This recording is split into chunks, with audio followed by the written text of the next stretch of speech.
too. Brevard Sports Network, presented by Jaguar, Land Rover, and Lincoln of Melbourne, welcomes you to Hawk Stadium for a Week 5 matchup between the 2-2 Viera Hawks and the 2-1 Lake Tohopekaliga Tigers. Both teams looking to earn its third win of the season. The Hawks and Tigers enter tonight's contest following a loss. As for Viera, tonight feels like a must-win situation to keep their playoff chances alive when looking ahead at their next two opponents. Can Viera head coach Tony Gulla and his experienced defense contain Toho's air raid offense? And thanks for joining us. I'm Jared Oliver alongside my partner, Nick Donahue. Nick, we had the Viera call last week. The first half, the Hawks ran the ball effectively. Second half, they gave up 21 unanswered points. What does Viera need to do tonight to have success? You know, what we saw last week I thought was a battle in the first half. Both teams just trying to figure it out, just trying to work through it. And it just seemed like Viera ran out of gas in the second half. You know, losing their starting running back and already being down their starting middle linebacker, I think really took the wind out of their sails. But I think what we need to see today is progression back forward. You know, I don't know if this is a must-win, although it kind of feels like it, but not quite a must-win. But what we need to see is progress. We need to see a really well-run offensive system to get ready for the next 3 games. How about Toho? Their offense led by their 3-star quarterback, Sabby Misik. They spread it out and just let him do his thing. Man, he is a stud, huh? We were discussing this before, I think, over about 15 offers.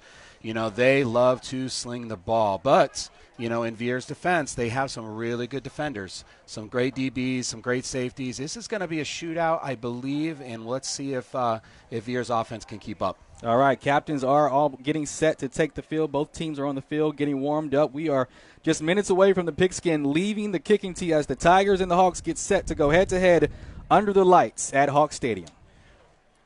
While we have this quick moment, Caleb Brown here going to tell you about our 3 big sponsors that are helping make tonight's broadcast possible. Jaguar, Land Rover, and Lincoln of Melbourne. Tonight's broadcast is sponsored in part by Jaguar, Land Rover, and Lincoln of Melbourne. If you are in the market for a new or pre-owned Jaguar, Land Rover, or Lincoln, and you need the service, check out Jaguar, Land Rover, and Lincoln of Melbourne online at www.jaguarlandroverlincoln.com or give them a call at 321-878-2596 to be directed to what you need to be satisfied. Also, give a shout-out to Global Polygraph Analysis, and we'll tell you about them right after the national anthem.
And we're getting ready for kickoff in just a few minutes. As they get ready for kickoff and the captains at the coin toss, talk about Global Polygraph Analysis. Established in 2019 with the mission of Global Polygraph Analysis is to provide the governments, federal, state, and local, and private individuals with the highest quality of polygraph examination services. GPA is a professional business that exists to provide ethical and evidence-based detection of deception using polygraphs. GPA consists of professional polygraph examiners who share a point of commitment to the public interest through the quality, consistency, and performance of valid ethical polygraph practices. The truth is their business. For more information, find them online at www.gpa2019.com or give them a call at 321-877-5105. And last but certainly not least, Orange Pest Control. Guys, it's Florida. I can tell you we got pests all year round. Absolutely. Call Orange Pest Control. Orange Pest Control was founded in 2013 by brothers Jonathan and Jason Robertson with the simple goal in mind to protect families from unwanted pests, Nick, and provide the best pest control in Brevard County. Orange Pest Control strives to provide the safest, most reliable pest control and lawn care services to all of their neighbors, giving you the relief and peace of mind you deserve. Orange Pest Control has received recognition for their professional services as the Expertise Award of Best Pest Control Companies of Melbourne in 2021. For more information or for a free quote, find them online at www.goorangepest.com, or for immediate service, give them a call at 321-631-1974. And you'll see those sponsors plus others scrolling at the top of your screen tonight, all throughout the broadcast. We're going to the coin toss now, and when we come back, we'll have kickoff right here on the Brevard Sports Network, powered by Natwick Insurance.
Welcome back to Hawk Stadium. We have a beautiful Week 5 Friday night here in Viera as the Hawks take on the Lake Toho Tigers, and the Tigers will receive the opening kickoff. Viera will kick it off, and this offense that we know of Toho, they can air it out and they can strike fast. They'll receive the opening kickoff. Nick, what does Viera need to do defensively? They gave up 35 points a week ago. They only averaged 13 points allowed. So this is the opportunity for a huge statement to kick the game off, Nick. I think what we're going to need to see is this defensive line take a control of this game. You know, Isaac Hungerbuehler being the motor of this defensive line, I think we need to see pressure on the quarterback constantly, every play, and make them fear that defensive line. Yeah, it is a homecoming night. You want to sort of put on your best performance, especially if you're a senior. We saw what happened last week. This Viera Hawks team just kind of ran out of gas late in the second half, especially in the fourth quarter. The run game, Titusville just did whatever they wanted, rushing the football. You want to see a little more. What do you want to see more from that front seven from Viera? I think what we need to see is our middle linebacker in coverage, obviously. You know, he's going to have to drop into coverage on a consistent basis tonight. We're going to need to see the speed out of that position. And like I said, we need to see that defensive line control this football game. All right, we are almost getting set for kickoff. Beautiful skies. No rain in the forecast. Much better than last Friday. No puddles at the 50-yard line, so should be a good night of Week 5 football here at Hawk Stadium at Viera High School. As Dane Ball set to kick it away. He's a stud. What a great kicker in this county we got. And we are underway. Trey Punter fields it from the 10-yard line, has space, and he's got an angle, and he's going to be taken down near his own 40-yard line. So that is where we will see the Toho offense come out on the field, led by their 3-star quarterback, Sabby Misik, averaging 265 yards per game. What do you think of his game, Nick? I got to watch a little bit of that Melbourne game. I haven't been able to watch any of the rest of the stuff, but what I saw speed, I saw size, and I saw them not afraid to throw the ball on any down, any distance. Yeah, this Toho offense, they spread it out, and, he's averaging about 26 attempts per game. So they certainly trust him, and he is the nucleus of this offense, and they will live and die with him. We'll see what they do to start the opening drive of the football game here as they set up shop from their own 40-yard line.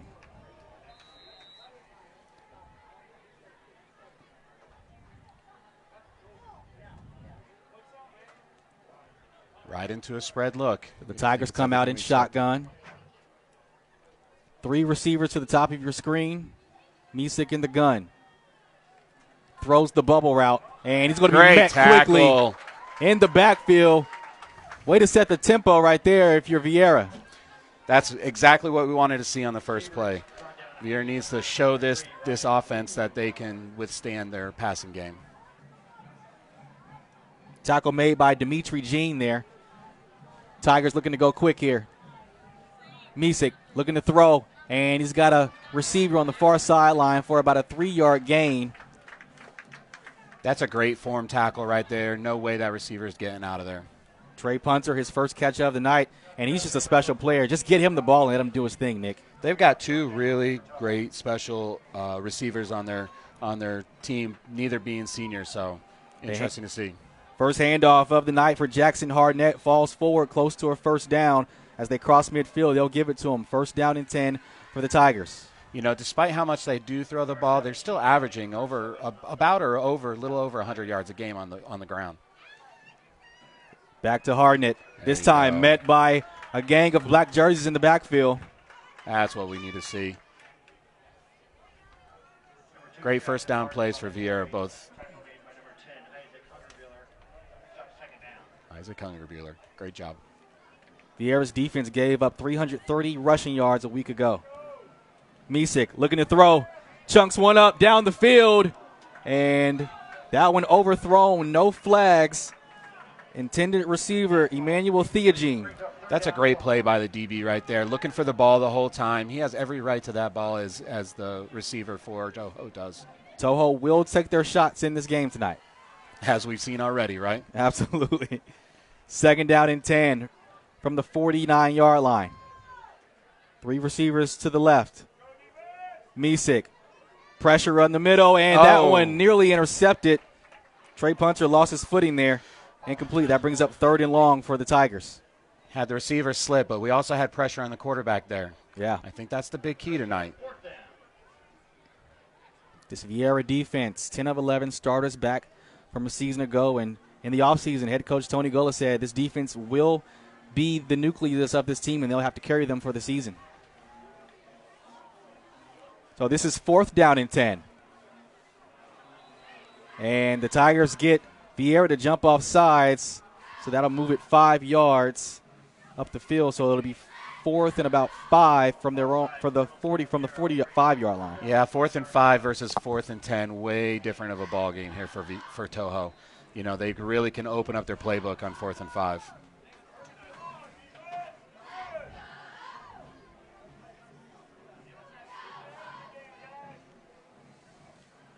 Fourth and 5. Misik looking to throw. Sets up. Takes a shot. Far sideline. And that is incomplete. Coach on the sideline is not happy. He thinks there should have been a flag there. But I think that was a great defensive play. Robbie Ailey on the coverage there. Turnover on downs. Viera will take over on offense with decent field position. Now we'll see. We'll see if this trend continues, if Toho continues to throw the ball the way they did on the first drive. So, as we mentioned earlier in the broadcast, Viera's offense looked pretty good in the first half versus Titusville a week ago. Can they do it for 4 quarters here? And it'll be led by their starting quarterback, Eric Nelson, the junior. Pistol formation for the Hawks.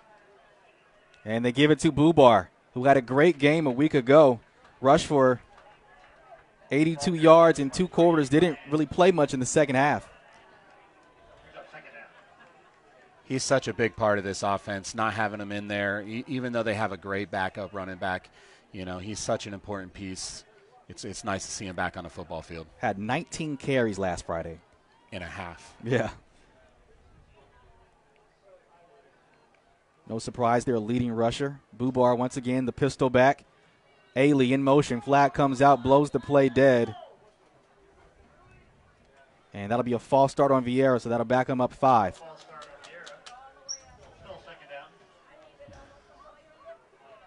Penalties, penalties, penalties. Let's hope that's not a consistent thing tonight. That'll really stifle their offense. And this offense is all about ball control and the running game. So the challenge for tonight, I imagine it would be to see if Viera can play behind or, you know, get up on the scoreboard before Toho does.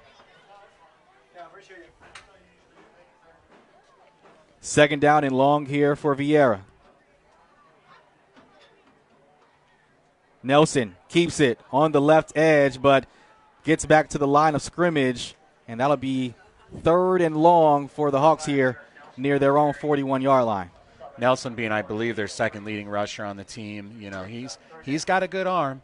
And he's got great legs. He's an athletic kid. So we'll see what they lean on the most in this game.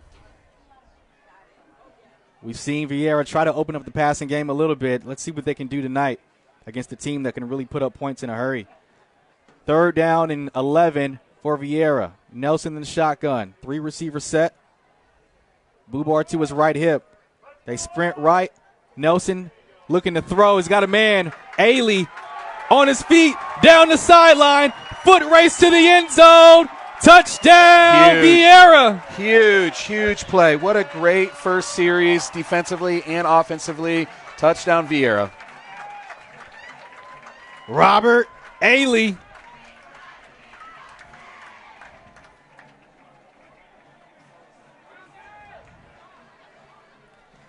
The 3rd down and long conversion works.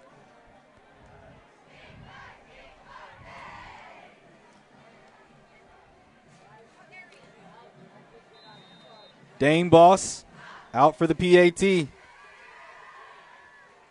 Hasn't missed one all season.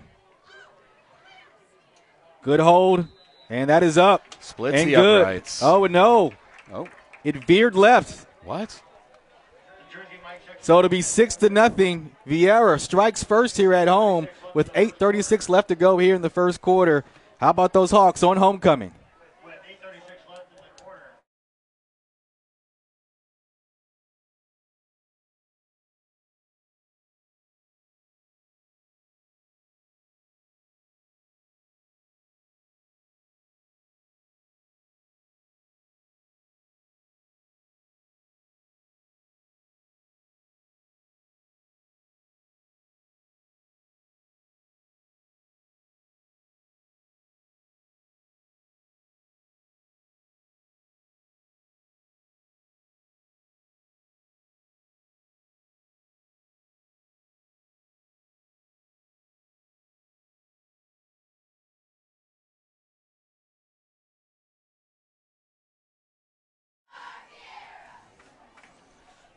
Welcome back to Hawk Stadium. Viera strikes first. They're on the board early. 6-0. No good on the PAT. Dane Boss misses his first of the season.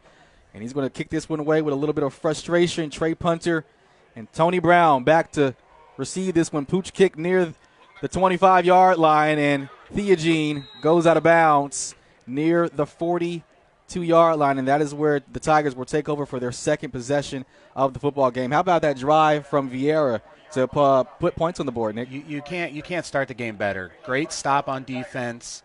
Great offensive play, passing the football, which is what they needed to show Toho that they can do. that's a great start for Viera. I'm not sure they could have done it any better. All right, let's see what Misek and the offense of Toho can do here on their second offensive drive. They'll start this drive from their own 42-yard line. Toho's offensive line average is about 250 pounds. They're pretty big guys. Trips to the right. Misek looking to throw and dumps it off for the screen. That's going to be for Hardnett. Picks up a couple there on the play. I think we might have a hold on the offense here. Isaac Hungerbuehler on the tackle. Oh, waving it off. And they'll wave the flag off, so the play stands for a short gain there on the screen. Toho loves to do those screens and the bubble screens to get their receivers in space.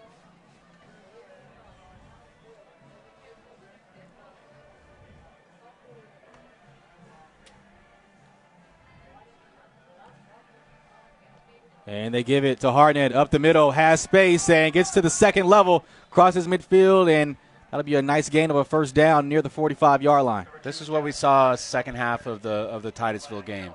The middle of that defensive field is a little bit of a, I won't say a problem, but it's definitely an opportunity that Viera needs to fix. Looks like Dominique Leone getting the start at middle linebacker. Intercepted.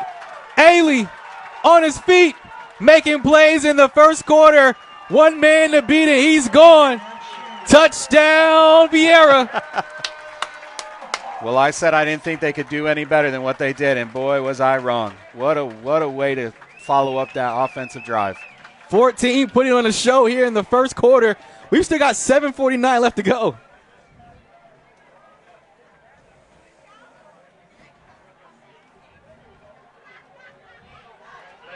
You know, I will say a team could have easily folded after that second half last week, but what I see right here is a well-run Tony Gola coached team. Capitalizing on mistakes.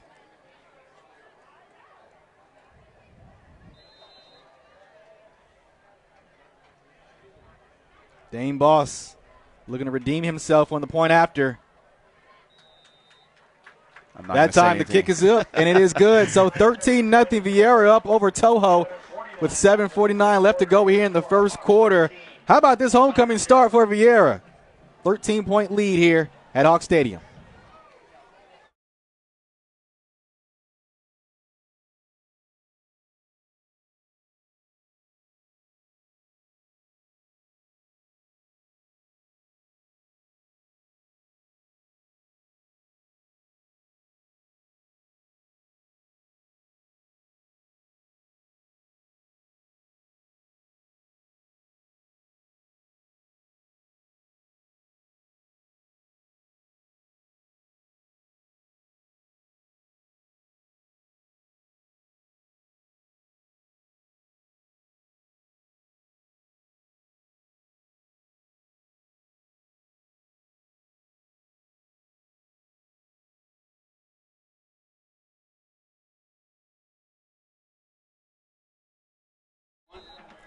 And welcome back to Hawk Stadium. Viera kicking it off once again after the turnover, the interception return by Robbie Ailey. And this will be Trey Punter fielding this from the 1-yard line. Makes a couple of guys miss. Flag does fly. Coming back, blocking the back, I do believe. He'll go down near the 40-yard line. How about this start for Viera? I mean, this is a perfect homecoming start against a team that you know is really good on offense, and they're up 13-0. It's still early, but you couldn't ask for a better start here for the home team. I talked to a few of the Viera Hawk players throughout the week, and I felt nothing but energy, to be honest with you. You know, like I said before the last score, you know, they could have fell flat after that half, but, boy, they have come back, and they are excited. A lot of time left, especially with this Toho offense. Averaging 17 points a game. It doesn't really represent how they move the ball down the field, but they can put up points in a hurry, of course, led by their 3-star quarterback, Sabby Misek. He's quite the player. Osceola County all-time passing leader with over 7,700 passing yards. Wow. That's impressive. They start out 4 receivers set here from their own 15-yard line. Down 2 scores. Hardnett in the backfield with them. Misick drops back, feels the pressure, steps up and goes down. Flag does come out on the play. That's going to be a sack by the big fella, Dylan Price, the sophomore. Great start here for the defensive line.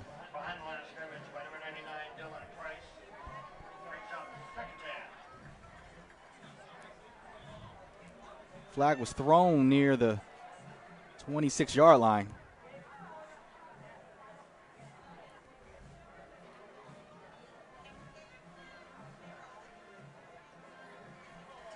And the penalty will be on the defense. So that'll give Toho a little bit of room to work backed up against their own end zone. Was that a personal foul he called? What was that signal? I Not guess sure. I missed it. I didn't get the call. 5-yard penalty. 5-yard penalty. Interesting. So it'll be 1st and 5 for Toho from their own 20-yard line. 4 receivers set. Hardnett on Misick's left hip.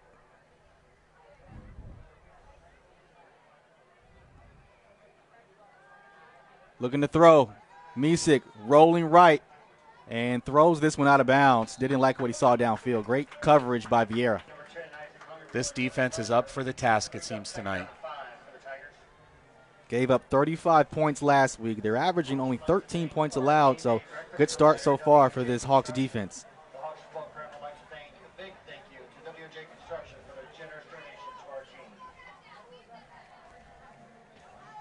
It's worth noting, following that interception by Robbie Ailey, returned for a touchdown, their defense had 12 interceptions a season ago. 2nd down and 5 for Toho. Misick gives it to Hardnett up the middle and falling forward, and that'll be good for a 1st down as he moves the chains for the Tigers. It's a great run right there. Legs keep moving, falling forward for about 4 yards after contact. Toho looking to go quick here. Misick back to Hardnett. Tries to make a jump cut. Going to be wrapped up in the backfield. And a negative play for the Great play by that front 7 from Viera. There's your captain for Viera, Isaac Hungerbuehler. This defense is on fire tonight. 4th tackle for loss of the season for Hungerbuehler. Leads the team. 2nd down and 10 for Toho. Misick checks the sideline. Toho looking for punter. Far side. One-on-one coverage, and Misick finds his guy, Mr. Reliable, Trey Punter, excuse me. Just a little bit too much space over there for the DB. Yeah. Is that his helmet that went flying off? I don't know. So we are at the point where we have our first water break. 13-0 Viera with the lead here on homecoming night with 6:13 left to go here in the first quarter. You are watching the Brevard Sports Network.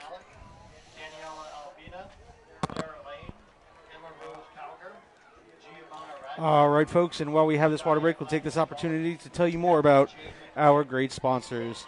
How about Jaguar, Land Rover, and Lincoln of Melbourne? Tonight's broadcast is sponsored in part by Jaguar, Land Rover, and Lincoln of Melbourne. If you're in the market for a new or pre-owned Jaguar, Lincoln Rover, or Land Rover, or Lincoln, or maybe you need service checkout, Jaguar, Land Rover, and Lincoln of Melbourne. Find them online at www.jaguarlandroverlincoln.com or give them a call at 321-878-2596 to be directed to what you need to be satisfied. All right, here we go. Following the water break, 13-0 ball game. Viera on defense. Toho trying to put their first points on the game. 1st and 10 from their own 41-yard line. They go 5 wide here. 4 receivers to the left. Misick in the gun. Fires over the middle. Has a man. That's good enough for a 1st down. That's caught by Will Deach. 5 catches on the season now. And this is what we were talking about earlier, needing these linebackers to move in space. You know, the Toho does a really good job of spreading them out, so these linebackers are going to have to be able to get from hash mark to hash mark. Tigers trying to go quickly, but flag is thrown on the play. Not sure if they were set. And it will be a false start against Toho, so that'll move them back 5. got to be a frustrating penalty when you're trying to go NASCAR and you get a false start penalty, Nick. Yeah, that's probably one of the biggest things as an offensive coordinator, to tell these guys they got to get down, they got to get sets. So now to be 1st and 15 for the Tigers. Misik in the shotgun, looking to throw, and nobody there. Miscommunication there on that play. Receiver cut it off. QB thought he was going deep. Must have options in their offensive sets. Toho not really in sync here to start the game offensively. It doesn't seem like it, but when you throw that pick six early, it can get you out of sync real quick.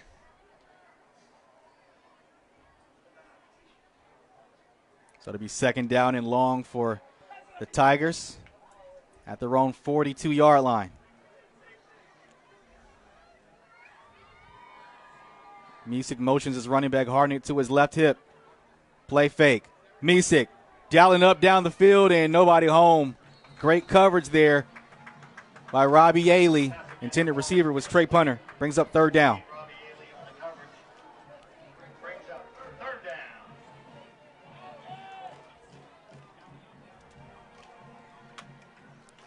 It's no surprise that the Tigers are trying to go to Trey Punter.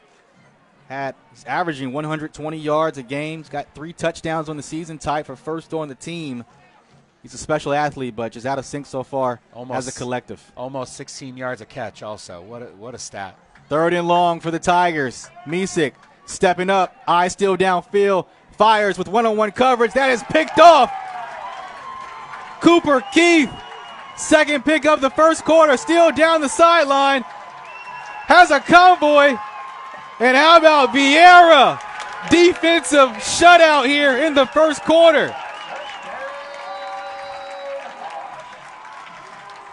What an impressive start by Viera's defense.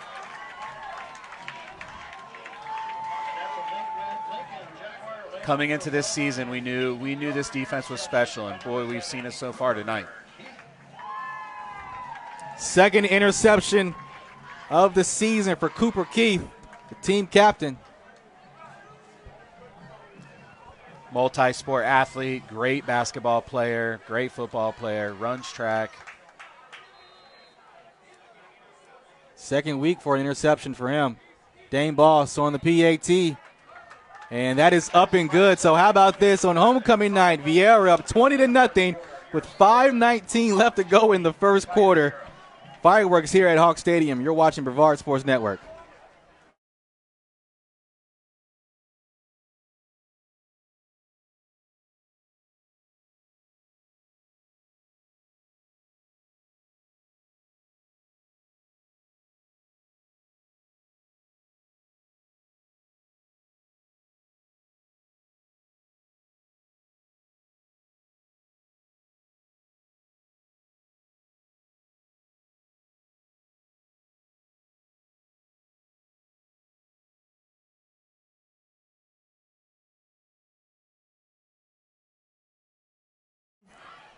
Welcome back to Hawk Stadium. 20-0 lead here for the Viera Hawks on homecoming night. The Tigers just out of sync so far, Nick. They seem to live by the big play, and we've seen that so far tonight. But when that big play doesn't work and it's going against a pick six and another pick six, boy, it can really derail a train. Head coach Tony Gullis said this defense will carry this Viera team. So far they've done that in this first quarter. Dane Boss kicks it away. Punter fields it from the 10-yard line, looking for space, and nothing's going to be there, so he's going to go down at his own 20-yard line, and that is where the Tigers of Toho will take over for another offensive possession, still looking for their first points of the night. I think Toho's coaches need to regroup. They need to get their offensive players and just tell them, just calm down. You know what I mean? It's still the first quarter. There's still 5 minutes left in the first quarter. Big, long time left in this game. So let's just get in sync. Let's just work it down the field and get our minds right. I think that's how that conversation is going over there right now. I think one of the biggest questions coming into this game was, can Viera get pressure on Misik? They've done that a little bit, not necessarily sacking him, but just creating pressure, having him to move up in the pocket, and this experienced defense has shown out so far. Even when they're not getting pressure, they're containing him. I know he doesn't have a ton of rushing yards on the season, but he's a shifty guy. Yeah. All right, so the Lake Toho Tigers take over for another offensive possession from their own 20-yard line. Looks like they're coming out in a stacked set on the right. Hardnett in the backfield. Misick tosses it to Hardnett, looking for something on the outside, and not a whole lot there. Maybe a gain of half a yard, met by a bunch of black jerseys from Viera. With the speed of the defensive line of Viera, and the linebackers that do like to come down and fill the gaps, I'm not sure if running to the edge is the answer here against Viera. Brings up 2nd down and 9 for Lake Toho from the 21-yard line. Especially to Hungerbuehler's side. He's so long and lanky. And they go right back to that side. This There you time, go. Hardnett has a lane, gets to the second level, and that'll be a 1st down, gain of 14 on the play from Hardnett. Downhill run through the B gap. I think that's probably a little more realistic running play there for Toho. Looks like the tackle was made by Dominic Leone. And we got it's like not close to another 1st down here, but flag does fly. Yeah, it's going to be too many men on the field. Viera got caught exchanging D linemen. Toho still trying to keep that pace offensively to get mistakes like that on the defense. These air raid teams, that's what they like. Speed, speed, speed. They want to get up there. They want to run a play. They want to play every 16 to 18 seconds. So that'll give them a shorter distance for a 1st down, I think. Going to be close, huh? Penalty is declined. It'll be 1st down for the Tigers. First down. So it'll be 1st down for Toho. 4 receivers set for Toho at midfield.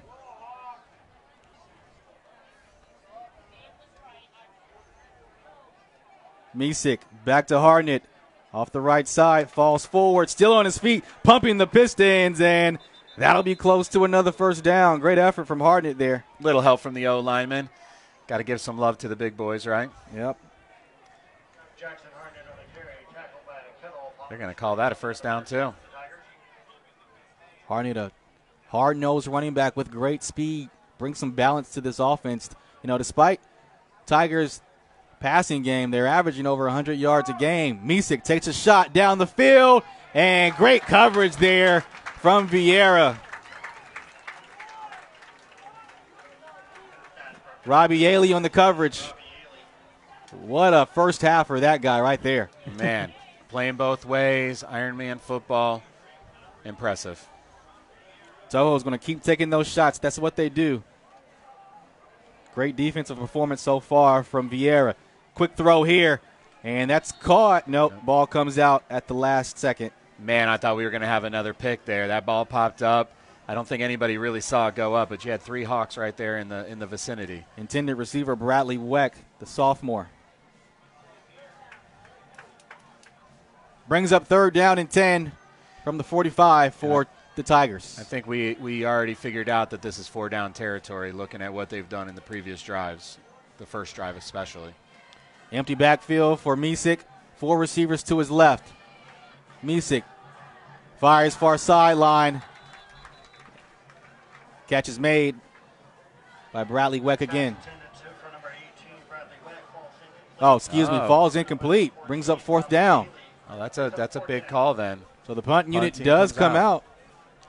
They definitely felt like they were going all 4 downs there. You don't run a play like that if you don't already have the decision to going for it on 4th down. Once again, just haven't seen this Toho offense in sync yet. Plenty of football left to play, though. 2:53 left to go here in the 1st quarter. But Viera about to get the ball back with a 3-score lead. Woodruff's a dangerous return man, too. If they can block. Ball was partly blocked, and that'll go out of bounds at Viera's own 30-yard line. So solid field position for the Viera offense to take over. So if you're Viera's offense here, the playbook is wide open. You can run the ball, control the clock, as head coach Tony Gulla wants to do. How do you approach this drive with a 3-score lead, Nick? I think you go right back to your run game. I don't think there's any reason to necessarily put this ball in the air, although obviously they've shown that they can. But option football here, inside zone like they like to do, split zone like they like to do. Keep it simple. Let's not go crazy. And just as I say that, it looks like they have no back in the backfield. Wow. And the offense for Viera hasn't been on the field a whole lot to start this game. So empty set for Eric Nelson at quarterback. And they give it on the jet sweep. Yeah. And gets about 7-8 yards on the play. That'll be King, Taylor, Milbury on the run there. Same idea. Little jet sweep. I saw them go 5 wide. I was like, okay, all right. It's interesting because Viera loves to control the ball. They love to control the clock. And so this game is perfectly in their hands with whatever they want to do offensively right now. I can't imagine they're in any real hurry right now. Second down and short for Viera at their own 39. Nelson hands it up the middle to Ingram. That's Kamari Ingram's first carry of the night. Had a great second half against Titusville last week. Had 8 carries versus Titusville. You know, having both of them, him and Bubar in the backfield, that's a luxury for sure. So that'll move the chains for a first down for Viera.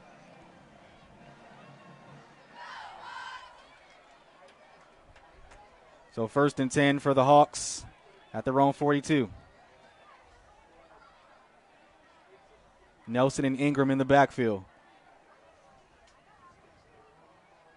Receiver in motion. Nelson looking to pitch it. He does. Gives it to Woodruff, but he's going to be met in the backfield. Great pursuit there from the Tigers defense. Chase Gilbert on the tackle.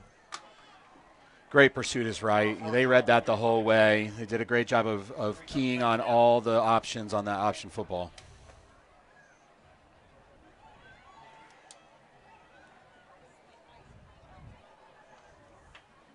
Approaching the 1-minute mark here in the first quarter.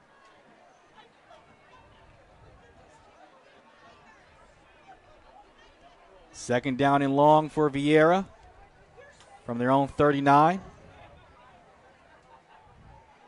Shotgun option formation in the backfield with Nelson. Looks like Bubar and Woodruff. Play fake for Nelson. Has a man on the wheel route. It's caught by Woodruff. Still on his feet. And he's got eyes for 6. And gets taken out of bounds inside the 10. And a late flag. I believe they're going to call that a horse collar. They got him up on the top of his pads and his helmet. Going to add a few more yards to that play right there. Oh, no. Looks like it's coming back. Illegal man downfield. And that's not going to make head coach Tony Gulla happy at all. They hit that play a couple times last week against Titusville. They do love that wheel route. We watched it during the Palm Bay game. We've seen them do it pretty often. And the officials are having a conversation near the 40-yard line. Well, if the second penalty should have been the horse collar, so that should just negate it and we replay the down. Correct. Yeah, I do believe you're correct. So it is illegal man downfield, and it's also a horse collar. So those will offset, and they'll repeat the down. Boy, that's the most hurt offset penalty I've seen in a long time. I mean, that play was called perfectly considering the circumstances of the football game.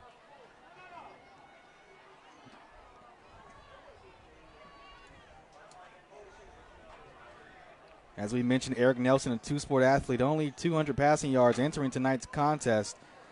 He was an all-district honorable mention at wide receiver a year ago, and he's certainly held down the fort offensively at the QB spot for the Hawks this season. Smart young man. Only a junior. So following the pair of penalties, second down and long for Viera. Eric Nelson in the shotgun. Heavy pressure coming. Looking for the screen. Finds Bubar.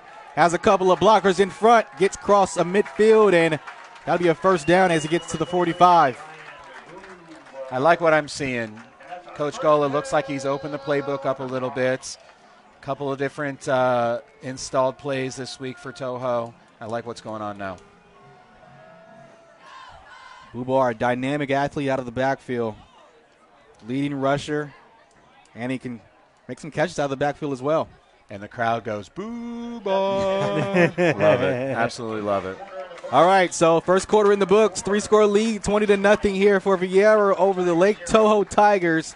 Start of the second is coming up next. You're watching the Brevard Sports Network, and here's a read for some of our sponsors. Let's go ahead and tell you all about Global Polygraph Analysis. Established in 2019, the mission of Global Polygraph Analysis is to provide governments, federal, state, and local, and private individuals with the highest quality polygraph examination services. GPA is a professional business that exists to provide ethical and evidence-based detection and deception using polygraphs. GPA consists of professional polygraph examiners who share a joint commitment to public interest through the quality, consistency, and performance of valid and ethical polygraph practices. GPA seeks to provide polygraph examination services to enhance safety and security by participating in worldwide efforts to seek the truth. The truth is their business. For more information, visit them online at www.gpa2019.com or give them a call at 321-877-5105. We'd also like to thank Orange Pest Control, Natwick Insurance. And here to start the second quarter. All right, first down and 5 for Viera. Has a lane on the right side. Looks like that is King Taylor at Milbury for a nice gain and a first down to move the ball inside the 35. This is similar to what we saw last week from Viera, Nick. Moved the ball effectively in the first half, and we've seen that tonight as well. Absolutely. You know, we saw a very good defense in the first half last week also, along with the offense being able to matriculate the ball down the field. First down and 5 for Viera at the 34-yard line. Play fake, rolling right is Eric Nelson, and fires in traffic, nothing there. Intended receiver Kevin Silva, the senior, nothing was there. Brings up second down. I think that ball might have been slightly tipped coming out of the quarterback's hand there.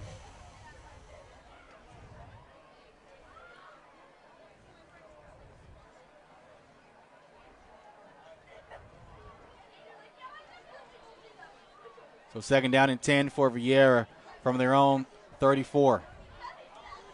Option formation in the backfield.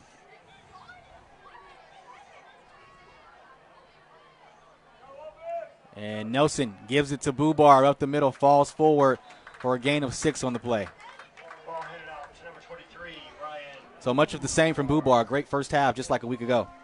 You know, what we've seen tonight is the ball getting into many different hands in this first half. And, you know, we saw Bubar have, 18 carries in the first half last week. It's much different this week. I like what they're doing. I like how they're spreading it around, moving the ball, keeping everybody fresh.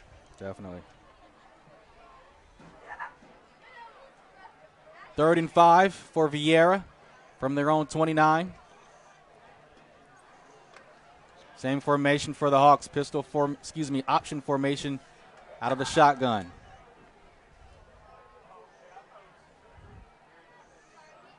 And Viera does a shift in the backfield. Nelson keeps it on the option, has a lane, and gets close to the first down. I think he's got it. Nelson, one of those quarterbacks that really emphasizes for a defense to have eye discipline. Moves the chains for a first down. He is a true athlete. Like I said earlier, he can throw it, he can run it. You really have to worry about both aspects in it for him.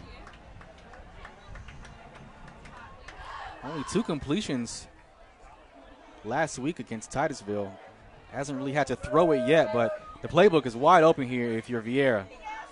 First down and 10 from their own 24. Nelson with the option decides to keep it, and he's going to be met quickly in the backfield by Nathaniel Freeze.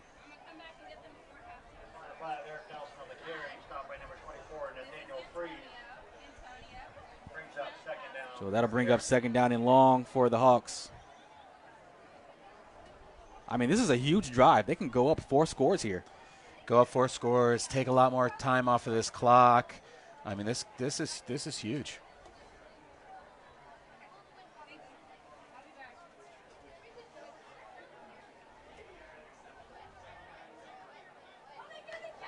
Second down and 9 from the 23 for Viera. Option formation out of the shotgun, and penalty is thrown. Blows the play dead. It'll be an offsides against Toho. Offsides penalty on the Tigers. To make it second and manageable for Viera. Well, we're evened up on penalties now. We've seen 3 from Viera and 3 from Toho.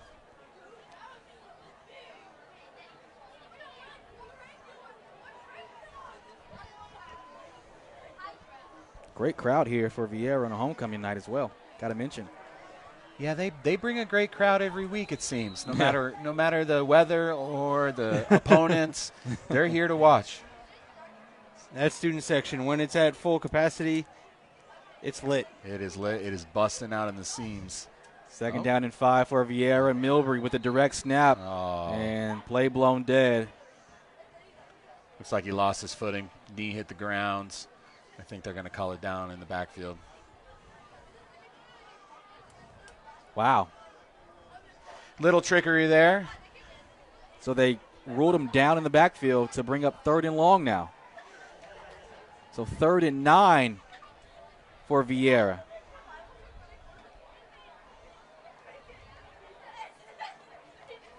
Let's see what Eric Nelson can do here. And they give it to Milbury up the middle, and he gets close to a first down, but he may be ruled just a tad short there. But I mean, if you're Toho's defense, you got to be concerned right now, especially up the middle, just giving Viera whatever they want to do. You know, now 2 times that Viera's had the ball, they have moved the ball well down the field. Obviously, with the first drive, they had that beautiful pass that took the ball about 60 yards or 50 yards, but this time they're doing what they do best, just moving it down slowly. So Viera's going to take a timeout as they talk things over on 4th and inches, and you got to imagine they're going to go for this. And, I mean, you put Toho's defense in a tough spot here because they've given up so much defensively. Yeah, I don't think we haven't seen some type of gain on any one of their options plays. So I got to believe, go with your bread and butter. Just get that first down. Half a yard is what we're looking for here. 20-0. 8:36 left to go here in the first half. Toho is facing, they could go down 4 scores here, and that puts a team that loves to throw the ball in a tough situation. But nonetheless, you love to throw the ball, so it provides plenty of opportunities for you to get back in the game, Nick. Yeah, absolutely. I couldn't agree more. So the offense remains on the field for Viera on 4th and inches. Now, defensively, what do you do here, Jared? Do you stack the box? Yeah, bring the house. Bring the house, right? Nelson and they do. Gives it to Bubar up the middle. And that'll be good for a first down. Moves the chains for the Hawks. That's Drive stays alive. Great call by Coach Gola. He knows Bubar is going to fall forward for a half a yard every single time. Great opportunity there for Bubar and great execution. Bubar rushed for 82 yards in 2 quarters a week ago. Fellas, I've had the opportunity to watch Bubar play back when he was playing back at Suntree Viera youth football, and I mean he showed a little bit more speed when he was younger. Now he's developed that power, and it's been fun to watch him grow up.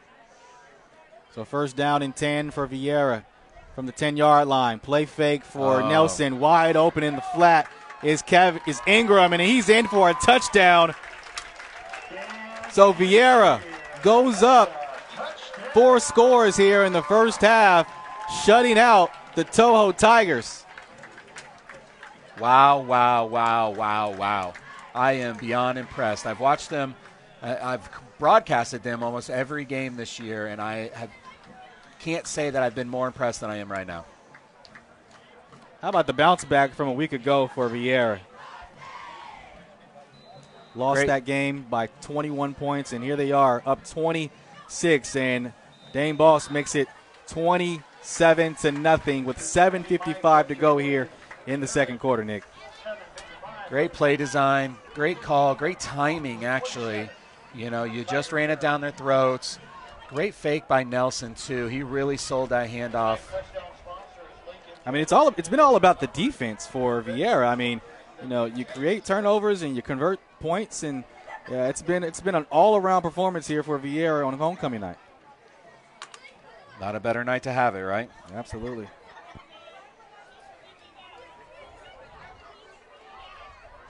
Again, I'd like to give a quick shout out to the Space Coast Card Show, another one of the Brevard County sponsors. If you are a sports card collector or maybe even looking to get into the hobby that is sports card collecting, the next show is October 13th at the Holiday Inn in the Melbourne Viera Conference Center. If you are a card seller and want to reserve a table, go ahead and snap that QR code, and it will take you to the form to reserve your table and reserve where your table is set in the conference center. Again, that's October 13th. The Space Coast Card Show. Dane ball set to kick it away for Viera. Trey Punter and Tony Brown, the two deep returners for Toho. And that ball fielded near the 10-yard line. Isaiah Brutus wrapped up, still on his feet, and they blow the play dead. Yeah, I don't know what the thought process there. You know, letting a ball hit the ground like that, you never know where that thing's going to go, how it's going to bounce, the time that it takes to bounce to get to you. You really got to get to that ball and get it in the air. So that's going to set them up with bad field position. Looks like at their own 8-yard line. Excuse me, their own 10-yard line. So it looks like we got a couple of scores. We got Coco up on Venice right now, 7-0. Okay. All right. I think we thought that was going to be a little bit more points at this point of the game, but we'll take that. No, they did have a 7:30 kick. Oh, okay. Oh, All right. okay. Good point. So the over is still in play. O'Galley up 7-0. Heritage tied right now, 7-7. Melbourne up on Palm Bay, 14-0. All right, so Toho down 27-0 here with 7:43 left to go here in the first half. They need points in a hurry.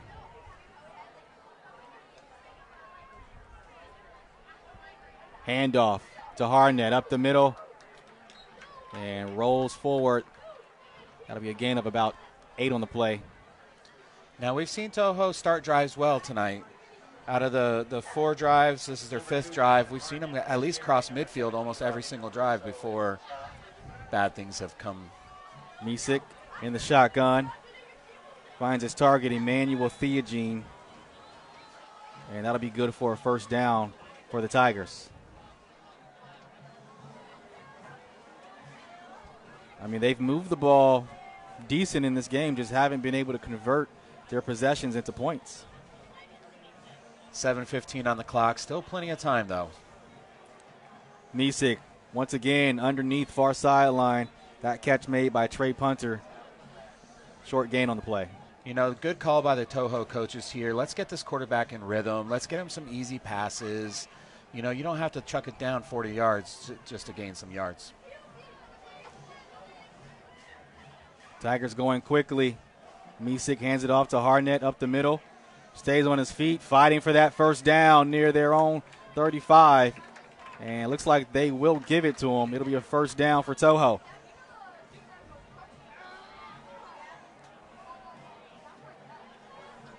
Starting to see a little rhythm here for Toho. Empty set for Toho. Misick in the backfield. 4 receivers to the left. Misick dials it up, down the field, and overshoots his target. Flag comes out. Oh, boy. Trey Punter, the intended receiver. Looks like Cooper Keith was on the coverage, and he may be flagged for pass interference. I don't know if I like that call. So again, to me, it looked nothing worse than what's been going on all game. Everyone's been hand checking each other all game long, and if anything. Oh, it's offensive. Okay, so that's what I was going to point out. The receiver came with a tomahawk shot to knock Keith's hands away from that ball, and I thought that's what might have been called. I was going to say Keith did a great job of looking for the ball for about a 20-yard span right there. So the flag is on Toho, so that'll move them back. And now it'll be second down and long. This ball will be placed, looks like, near the 20-yard line. And we will have our second water break of the first half. 6:31 left to go here in the first half. 27-0, Viera leads on homecoming night.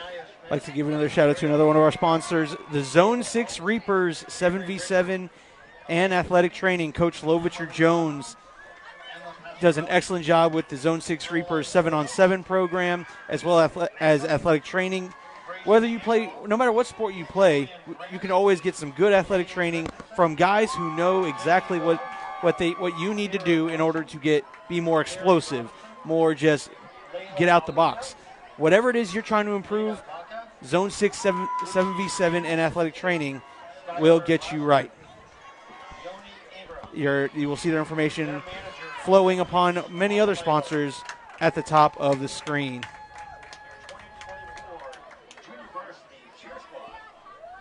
Looks like we got Titusville up 14-6 against Spruce Creek. That's going to be a big win for them if they can continue. All right, so looks like first down and long for Toho. Quick throw near sideline. Theogene on the catch. Breaks a couple of tackles, goes out of bounds near their own 31-yard line. Clock continues to roll. 6:20 left to go as they're trying to pick up the tempo. Tackle made by number 45, Daniel Jolly. Brings up second down and long. Tackle made by Daniel Jolly for Viera. 2nd and 13 for Toho from their own 31. Misek looking on the slant, looking for punter. Great coverage by Cooper Keith. These corners are on fire. Man, we've seen big play after big play. That was another touchdown saving SWAT right there. And you can see these Toho receivers, they're getting frustrated because they see the play there, and then all of a sudden that play disappears because of the play from these defensive backs. Keep in mind, Viera gets the ball to start the second half. Oof. Under the 6-minute mark we are now.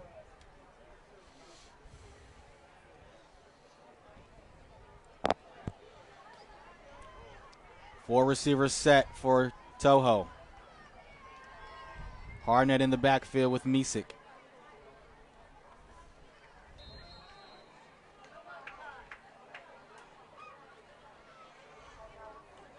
And delay of game on Toho moves them back 5 yards. They just cannot get in rhythm here offensively in this first half. It just feels like one thing after another. And I've watched them on film, and they're a pretty well-run offensive scheme. So this is quite surprising.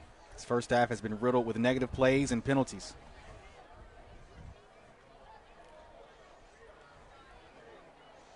Third down and long for Toho. Misek throws one down the field over the middle. Nobody home. That'll bring up 4th and long. Got to punt this away now. Absolutely. I don't think we've seen one deep completion yet for Toho. Am I correct? I don't think so, no. No. They have not had a completion over 10 yards. And it puts you in a bind when you're a pass-heavy team. You have to get in rhythm and find it some kind of way. And I thought they were doing a really good job at the beginning of that series. And I know they fell behind the chains, and that always makes you want to really gear it up distance-wise. But they were doing a good job, you know. They're gashing the run, 6 yards, pass for 7 yards. But getting behind the chains really, really hurt them. So the punt unit out for Toho.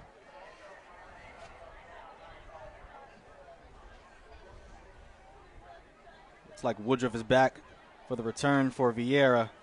Oh, barely blocked. And Woodruff with a line drive field. And he's still on his feet, crosses midfield, and he'll go out of bounds. Looks like near the 43-yard line. So Viera set up with great field position to put even more points on the board here with 5:37 left to go here in the first half. Let's give a shout out to Orange Pest Control. Orange Pest Control was founded in 2013 by brothers Jonathan and Jason Robertson with the simple goal in mind to protect families from unwanted pests and provide the best pest control in Brevard County. Orange Pest Control strives to provide the safest and most reliable pest control and lawn care services to all of their neighbors. Information at the top of your screen throughout the broadcast. First down and 10 for Viera from their own 43-yard line. From the 43-yard line. Nelson hands it off to Bubar. Bounces right off the edge, and Flag does come out on the play, taken down near the 40-yard line.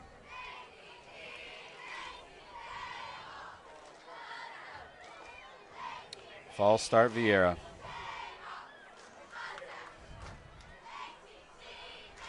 So that'll move the Hawks offense 5 yards back.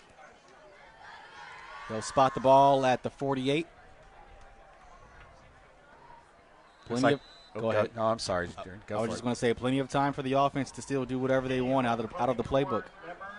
I was going to say hi to Bill Anderson watching from Nebraska. Near the concession stand entrance. Nebraska has a big game tonight. Yes, they do. Please report to the track. Play Illinois, top 25 matchup. Yep. It's been a while since she's been able to say that. First down and long for Viera. Screen underneath thrown on the far side. Looks like King Taylor Milbury on the reception. Got the penalty yards back plus about 1. And just a reminder to all those at halftime, we will unplug and allow you all to listen to the homecoming ceremony and proceedings. So make sure you have your drink and snacks ready to enjoy the homecoming festivities put on here by the Viera Hawks. If there's any night to hear the band, it is on homecoming night. Yes. We will not let the viewers at home down. Well, Second down and 9 for Viera from the 42. Up the middle, Ingram goes and rumbles forward. Pickup of about 6 on the play. Third and short, wide open playbook right here. Many options, and I'm sure we're in a 4-down territory. A little bit closer, and we could have a field goal. Viera does have a great field goal kicker, and maybe he'll see the opportunity, but I think we'll see a 4-down territory here. Dane Balls has made one from 37 yards this season. Option formation out of the shotgun for Viera. Eric Nelson hands it off to Bubar, but met quickly in the backfield. Big time play made there from Toho's Ulysses Fernandez. Flag does come out. I think that's the first time we've seen Bubar stopped in the backfield tonight. So the penalty is on Viera. That's a tough call. Do you give them 4th and 5, or do you give them 3rd and 13? Declined. So they declined the penalty. So to bring up 4th and 6. 4th down at about 6. 5. One of those. short 5, long 6. There we go. So we'll call it 4th and 5. From the 41. Nelson looking to throw. Dials up one down the field. He's got him in! Oh, man. Touchdown, Hawks! What a throw. Dropped it right in the bucket between 2 defenders. Impressive. King Taylor Milbury.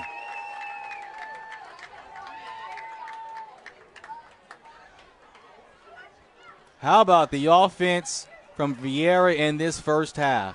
You get a touchdown. You get a touchdown. You get a touchdown. You all get touchdowns. Now, Nick, you have been watching Viera almost all season. Absolutely. To watch the progression of Eric Nelson develop and become more of this, become the better passer that we're seeing tonight. So they go for 2, sprint to the right. Nelson looking end zone, and they call it a 2-point conversion. Everything going right on homecoming. 33-0 here with 3:54 left to go in the first half. How about that? You know, we said it Caleb. We said it at the beginning of the season that it was just going to take reps for him to get up to par when it comes to passing the ball. We knew he was a true athlete. We knew he has the ability, but to be able to get those snaps, to see the field, to read the defense, to understand what's going on, you just need real life snaps. We're in week 5 or 4? This is our 4th game. Week 5. Week 5. So, you know, obviously those snaps are there, and we're now seeing the fruits of that. Oh man, that's beautiful. And look, to have a guy like Eric, who again played a lot of receiver last year, great athlete, to step in when his team needed a quarterback to step up. Tony Gulla needed somebody, and him to step up and fill that position. You wish you had more guys like that all over. Agreed. Absolutely agreed. I'll mention it again. Viera gets the ball to start the second half. Casually dropping that one. With a running clock, 35-0, right? Yeah. Correct, sir. Barring a score here. So Dane Boss kicks it away for Viera. And it'll be a short kick, and that'll be a fair catch near Toho's own 20-yard line. So let's see if Toho can put points on the board some kind of way with 3:53 left to go here in this first half. I think what we need to see from this drive from Toho is just we got to get it down the field.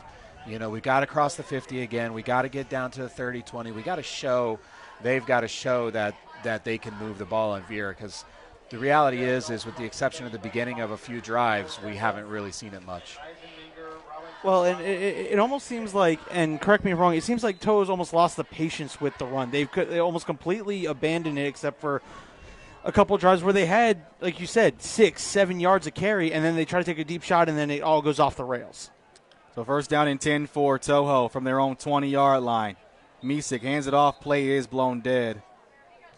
Looks like offsides Viera. So an offsides against the Hawks. That'll make it 1st and 5 for Toho. You know, Caleb, as a former and offensive coordinator, one of the tough things is when you get down by these many points, not to just want to sling the ball every down, every play. You know, but when you are getting 6 to 8 yards a run, you got to think, you know, let's keep running the ball until we feel that we have to throw it. Misik hands it off to Hardnett, and like he's been doing all night, getting to that second level, but just haven't been able to convert down the field and put points on the board. Another 5-6 yard run right there. Score update from Coco and Venice. Misik on the play fake, has pressure in his face, but finds a man. That's Trey Punter. That'll be a first down for the Tigers. And I'll tell you, they have had some success on these stop routes, these deep curls, comebacks, whatever they happen to be. So we might see a few more of that as this drive progresses.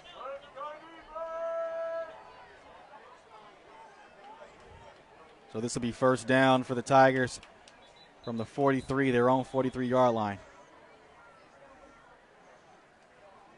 Check that, 44-yard line. Good job by the official there.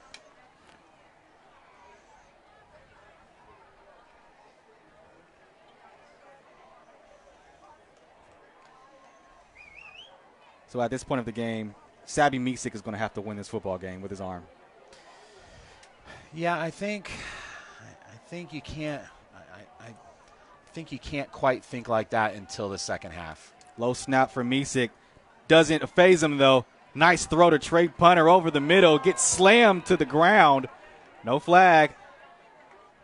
12-yard gain on the play. First down, Tigers. It would be hard to throw the flag in that scenario. The receiver's fighting to try to get up field. As a defender, you're told play through the whistle. No whistle's blown, so you're in a tough spot there. Yeah, I've seen it called both ways for sure. So once again, this Toho offense moving. Once again, throw underneath the punter. No gain on the play. And clock continues to run. Now 3 minutes to go here in the first half. That's the second low snap we've seen in a row there. And that's the first two that I've seen all night. So interesting to watch moving forward. Second down and 9 for Toho from the 44-yard line. Misik hands it off to Jackson Hardnett. Bounces it off the left side, but is met quickly there by that Viera Hawks defense. The success running has come through either the A gap or the B gap, the middle of the field. You know, every time they've tried to take it to the edge, they've been met by some fast linebackers and some fast defensive linemen. Isaac Hungerbuehler on the tackle. Again. What a player Isaac is. He's got a motor that just doesn't stop. Third down and 7 for Toho. Misik, plenty of time, and fires near side. Oh, what a catch. Has a man. Great catch there. Chasden Hill, the senior receiver.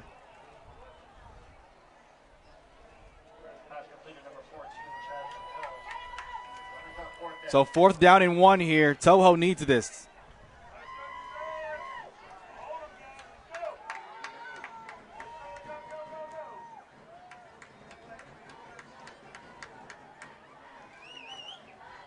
Harnett in the backfield on Misik's left hip. So they tried a little hard count right there. Didn't get anybody to move. Trying again. And they snap it. They go, but play is blown dead. Is it a Toho timeout? I do think so. So they do call a timeout. They did. It looks like they got the first down.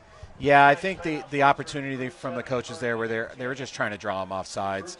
I don't know if there was even really a play called there. Looked like they tried the hard count about 2 or 3 times there, but the defensive line wasn't budging. So Toho takes a timeout, and we'll take a quick one as well. 1:21 left to go in the first half. Viera up 35-0. Just a quick score update before we go on our break. Cocoa up 14-7 at the start of the second quarter. So I'm actually not going to lie, the score is still lower than I expected at this point. Well, we'll see what happens towards the second half. Yeah. That's usually where the bombs start coming in.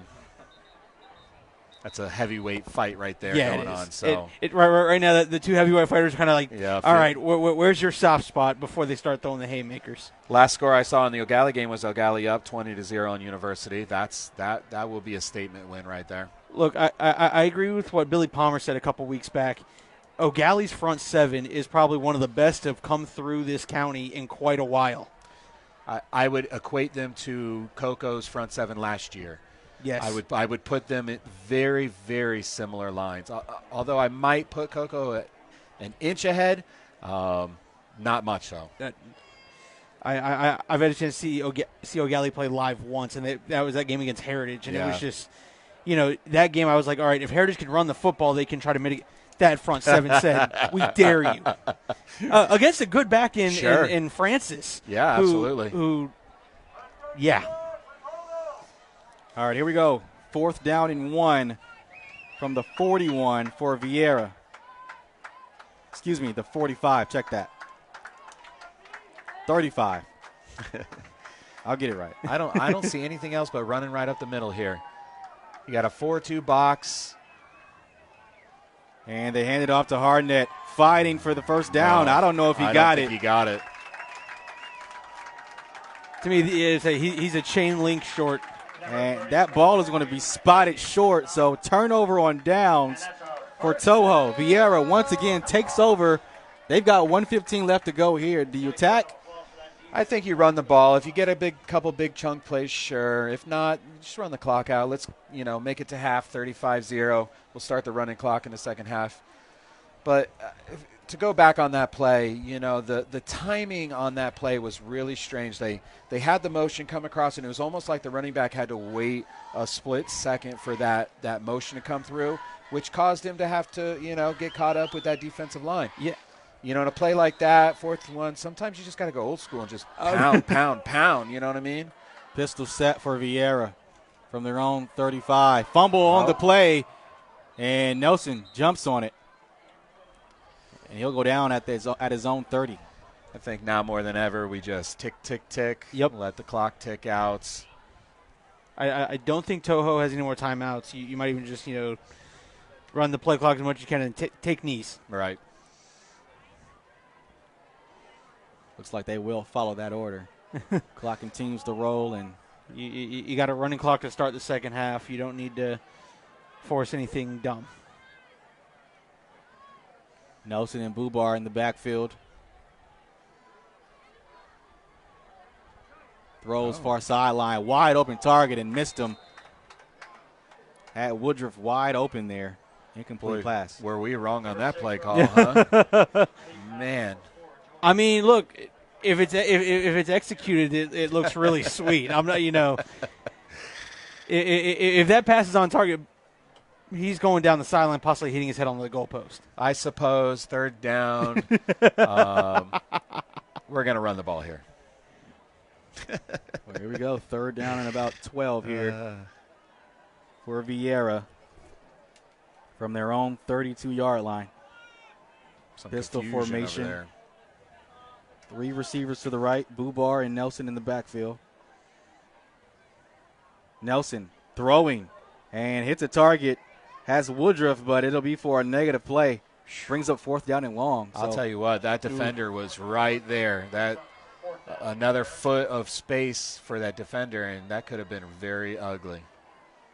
So they may let this clock wind all the way down to triple zeros. And that is what is going to happen. So how about this first half for the Viera Hawks? Complete opposite of a performance that they had last week against Titusville. They're up 35-0 here against the against the Toho Tigers. And what a performance it's been for them on homecoming night. All right, folks, as we go here into halftime, here's what we do. We're going to mute and allow Viera to get their homecoming festivities set up. When we come back, you'll have the homecoming festivities live. We will unplug and allow you to hear the sights and sounds of Viera homecoming right here on the Brevard Sports Network, powered by Natwick Insurance.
Cadet Bennett, Cadet Farage, Cadet Shine, Cadet Perez, Cadet Griggle, and Cadet Griggle!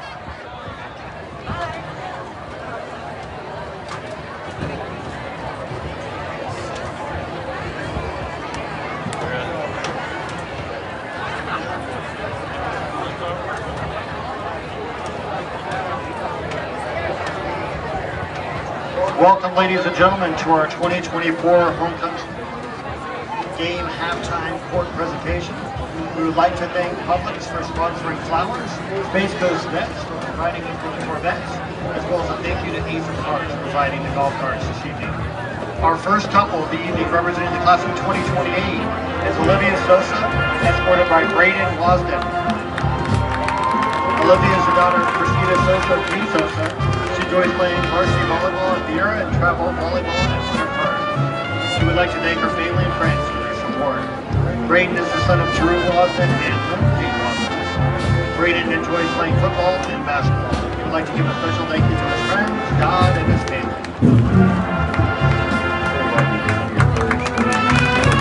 Freshman couple.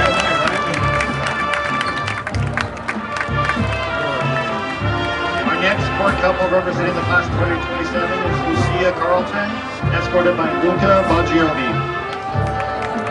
Lucia is the daughter of Angie Carlton and Jerry Carlton. Lucia has been a competitive figure skater for 8 years at the Space Coast Icebox Figure Skating Club and is a member of the Viera Marching Hawks. We'd like to thank all the amazing people who have supported her. Luca is the son of Lisa and Joe Bongiovi. Luca plays baseball for both Viera and the travel team. We would like to thank his parents for always supporting and believing in him, pushing him to work hard in everything he does. Your sophomore couple, Lucia and Luca. Next, our first junior court couple of the evening, representing the class of 2026, is Haley Crawford, escorted by Hayden Yennick. Haley is the daughter of Joe and Jamie Crawford. She enjoys being a member of the Viera Marching Hawks and would like to thank her family and friends for always loving and supporting her. Hayden is the son of John Yennick and Dora Yennick. Hayden is also a member of the Marching Hawks as well as the VHS concert band. He wants to thank his family and friends for helping and supporting him to where he is today. Haley and Hayden, your first junior court couple. Our second junior court couple representing the class of 2026 is Viaja Ingram, escorted by Antonio Vandoras. I love you! Viaja is the daughter of Yvonne Patterson and Eric Patterson. She enjoys being on Viera's track team and would like to thank all the amazing people who have supported her. She would also like to thank her boyfriend for their wonderful shared experiences and memories. Antonio is the son of George and Jalusa Vandoras. Antonio wants to thank his family and friends and everyone that has shown their support over the years. Your second junior couple, Viaja and Antonio. I love you, Sissy! Next, we have our first senior court couple of the evening. Representing the class of 2025 is Bella Champion, escorted by Braxton Albright. Bella is the daughter of Becky and Nick Champion.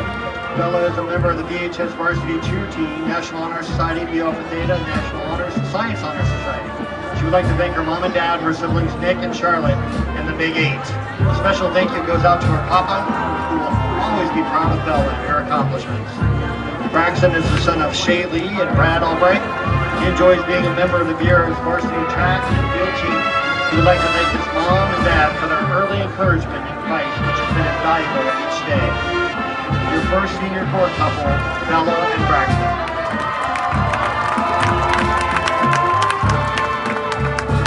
Next, our second senior court couple representing the class of 2025 is Lena Chen, escorted by Mackie Taylor.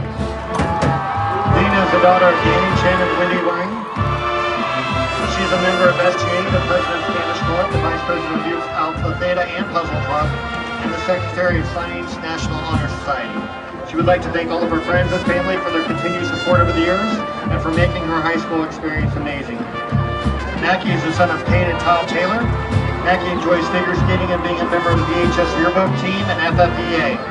Mackie would like to extend a special thank you to his family for always being his biggest supporters. He would also like to thank Mrs. Jody and Mrs. Hudson. Your second court couple, Lena and Mackie.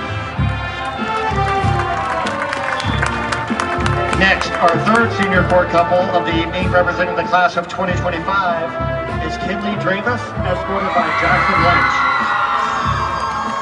Kinley is the daughter of Cheryl and John Dravis.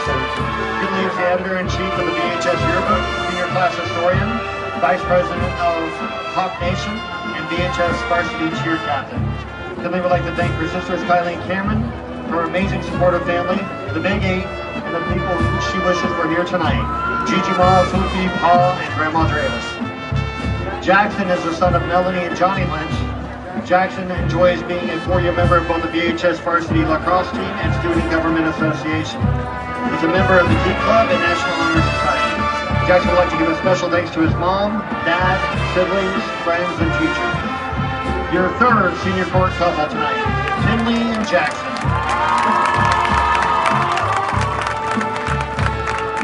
Our fourth senior court couple tonight, representing the class of 2025, is Hannah Keller, escorted by Tiago Denish. Hannah is the daughter of Jennifer Keller and John Keller. She enjoys being the president of National Honor Society and National Merit semifinalist, and a member of the American Heritage Girls Troop 0031.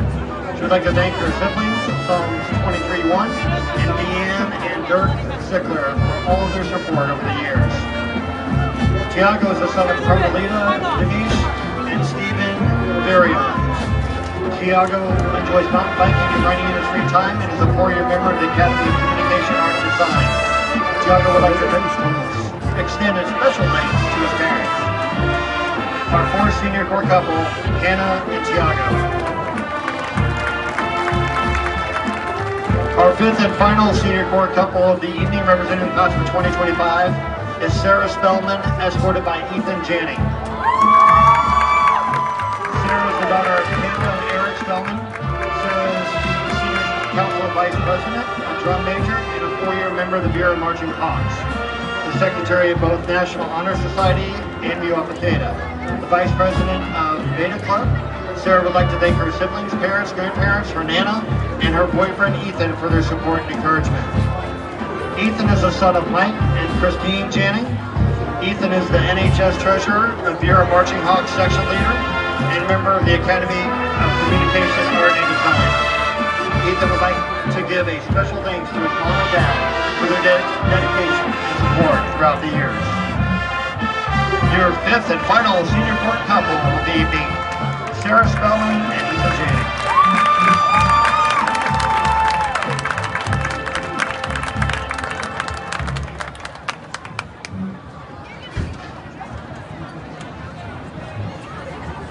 Ladies and gentlemen, I would like to announce first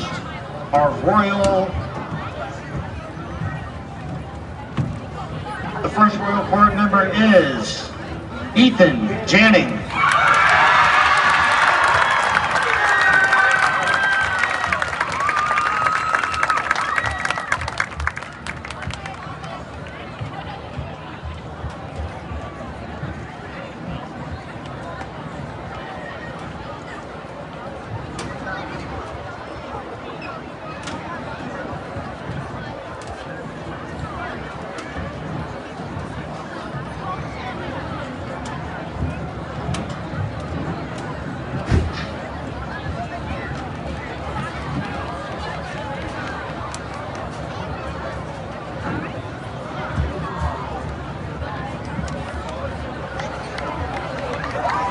Congratulations, Ethan.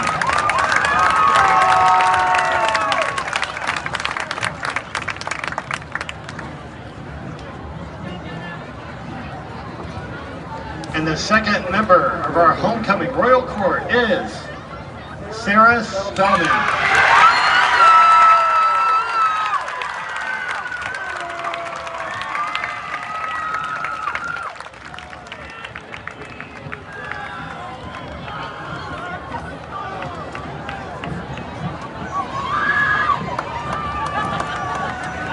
Ladies and gentlemen, your homecoming Royal Court members, Eric, Ethan Janning, and Sarah Spellman.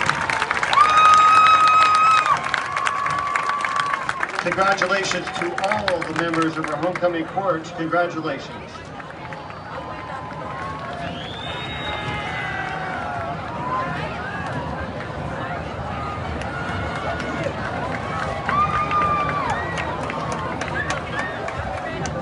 All right, folks, we're going to mute the mics, and we'll be back in about 4.5 minutes for second half action between the Viera Hawks and the Toho Tigers, right here on the Brevard Sports Network, powered by Natwick Insurance.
1.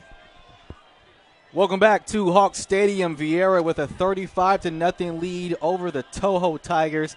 It's been all Viera on homecoming night, and coming into this game, we had questions on if Viera could play from behind. Certainly not the case tonight. They don't have to do that. Nick, what has impressed you so much about the Hawks here in the first half? Well, first and foremost, the standing ovation the stands gave them when that clock ticked 0 at the end of the first half was impressive. But no, what impressed me the most is what we knew coming into this game was going to be good was their defense. We knew their defense is a great defense. We knew the second half of the Titusville was a little bit of an anomaly, little air out of the sails type of feel. But, man, have they impressed. 2 pick sixes, both for, 50 to 60 yards each. And not just the pick sixes, but stopping all the downfield throws from Toho have been impressive to me. And Toho loves to throw the ball, just not in sync in that first half. You mentioned the pick sixes. What has this defense that's experienced from Viera, what are some of the things that you've seen them do in this first half of football? The defense for Viera? Yeah. What we saw at the beginning of the half was getting at the quarterback. And we haven't necessarily seen a ton of that in the first few weeks or first 4 weeks of the season. A little bit, splashes here and there. But, man, those first couple drives, we saw Hunger Bueller in the backfield on a constant basis. We saw that defensive line putting pressure on the quarterback. And when they didn't put pressure on it, they had him contained, and there was no way he was going to be able to scramble out of there. All-around performance for Viera so far in the first half. Let's see what the second half has in store. Hey, to make things worse, Viera gets the football to start the second half. Here we go. Woodruff, the deep man. They try the onside kick, and that'll be caught near the 40-yard line. And that's where Viera will take over to start this first possession of the second half. So solid field position for Viera to start this second half. Not a bad idea from Toho, though. If you were to get that right there, you might be able to get some good feelings moving before the ball even gets in your hand offensively. So the playbook wide open here for Viera. I think I won't say much of what I think they're going to call because we were disproved at the end of that half right there. But if I had to guess, we would see a lot of running the football here. This team is all about ball control and controlling the clock. So with a 35-point lead, I think we'll see a lot of that. And that is exactly what we see. Handoff on the play. Looks like a gain of about 5 on the play. That's King Taylor Milbury on the tote. We mentioned this in the first half, but what I've liked tonight is from the offense is they've spread the ball out. We've seen at least – that one was Bubar, he says, but I don't think so. But I think it was Milbury. We've seen at least 6 or 7 guys touch the football, whether it was a reception or a handoff or the quarterback keeping it. So that's impressive when you can do that. Coming into this game, Viera – it felt like a must-win to keep their playoff chances alive. They've got Melbourne Central Catholic next week, and then after that, Spruce Creek. So certainly wanted to get a win here, and everything looks to be the par so far. And there's Milbury again on the carry. Looks like the jet sweep, and it'll bring up third down and short. Look, that game against Melbourne Central Catholic next week is going to be an interesting one because – that'll be Melbourne Central Catholic coming back after a game where they played a team that had 30 illegal players. So you're going to come off I think it was 30-plus, by the way, yeah, 30-plus. Yeah. They had counting at that point. They had 57 players on the roster. They only had 13 technically eligible. Third and short here for Viera. And they hand it off to Bubar, has a lane, and that's going to be good enough for a first down as they cross midfield. What a first half for him. He didn't play the second half last week. He had 82 rushing yards in 2 quarters, and it's good to see Bubar still out there healthy, helping his team out. And it looks like he's running hard and at full steam, so it looks like he's ready to go. Bubar is such a dynamic athlete for this offense who loves to do the pistol formation out of the shotgun, also doing the option formation out of the shotgun, getting their athletes in space, and Toho has really struggled with that tonight. For first down and 10 for Toho from the 48. Eric Nelson on the play fake, looking for Ingram in the flat, unable to make the catch. Brings up second down. Not a bad play call. I think, we'd like to see a lot of run in this half, but great fake right there and just kind of right through the hands of the receiver. Well, if you think about it, is there really any bad play calls when the clock?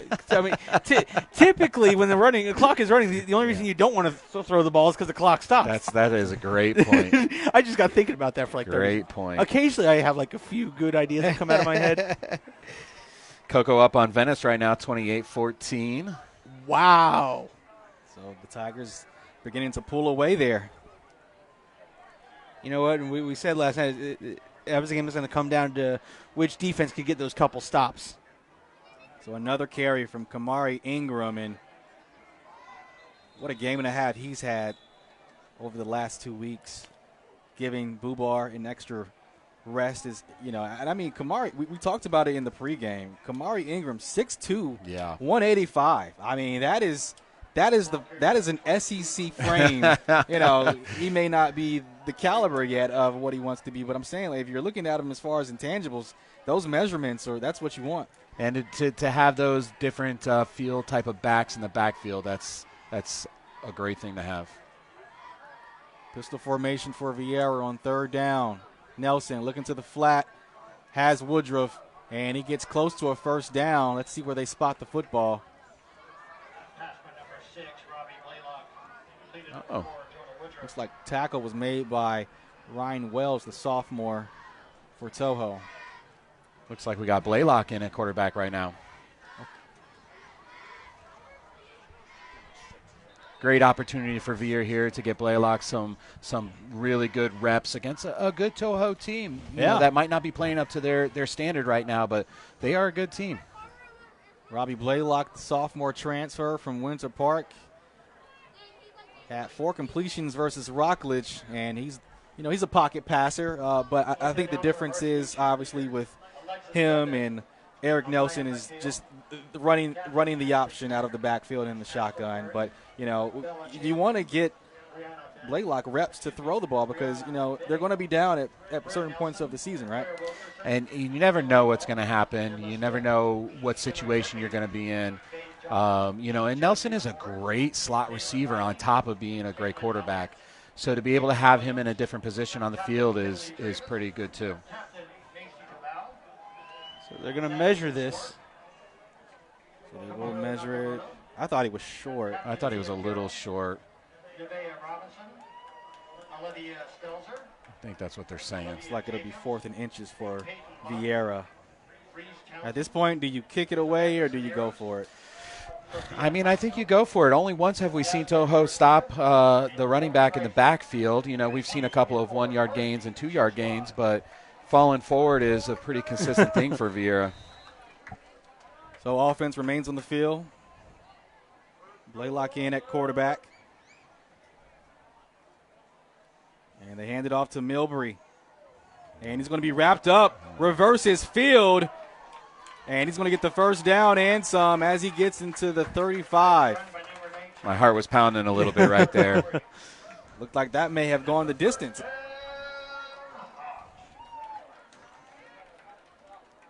Again, second effort plays all night for Viera. Just like to throw this out to anybody. Come on down and join us at Route 7 for the BSN postgame show. 1 hour after all the games have concluded here locally. Myself, Alan Slaughter-Zinski, Jackson Robb, and who knows who else will show up down at Route 7 right there off of US 1. First down throw here. What a throw and catch. Viera continues to pour it on here in the first half. Great pass by the sophomore. And the Winter Park transfer gets on the board on the stat sheet for the Hawks. Great opportunity to get a young quarterback some real-life snaps. Great opportunity. And Viera is just pouring it on. They are. Wow. Whew. Looks like that was Cooper Keith, the senior, on that touchdown reception. And they are adding to the misery of Toho. Boss on for the PAT, and it is up and good. And it is now 42-0 with a running clock here in the third quarter. Viera running away with this one on a homecoming night here at Hawk Stadium. I'd like to continue to thank our sponsors who help make it possible for us to all be hanging up here in the press box on a Friday night talking about these athletes. Global Polygraph Analysis, Jaguar, Land Rover, and Lincoln of Melbourne, Orange Pest Control, the Space Coast Card Show, Zone 6, 7v7, and athletic training, as well as Natwick Insurance. Natwick Insurance powers the Brevard Sports Network when it comes to auto, home, life, and many of the other insurances out there. Eric Natwick and Natwick Insurance is the family that will take care of you. You know what's so interesting about tonight? Head coach Tony Gullah, before the season started, had mentioned that they don't have any superstars. They have kids who are just willing to work their tails off, and what a collective effort we've seen so far tonight. Willing to work their tail off for each other and for him, I will say. Yeah. Tony Gullah, the first season him as the official head coach. And punter will field this, and he's looking for space, and he's going to go down And it's near coming the back 35. Flag is thrown. It's going to be a hold on Toho. Those are the penalties that'll really get to a coach. You know, he's behind the play. No need for it to even happen. How about the job Tony Gullah has done here? First season as the official head coach. First head coach job was at Western High in Massachusetts. Spent 7 years there. Also at Olympia as the offensive coordinator. Spent time at Heritage and Palm Bay and won 2 state titles with Dr. Phillips. And, you know, this community, this program loves Gullah. They've reflected his identity of tough, hard-nosed football, and we've seen that on display tonight.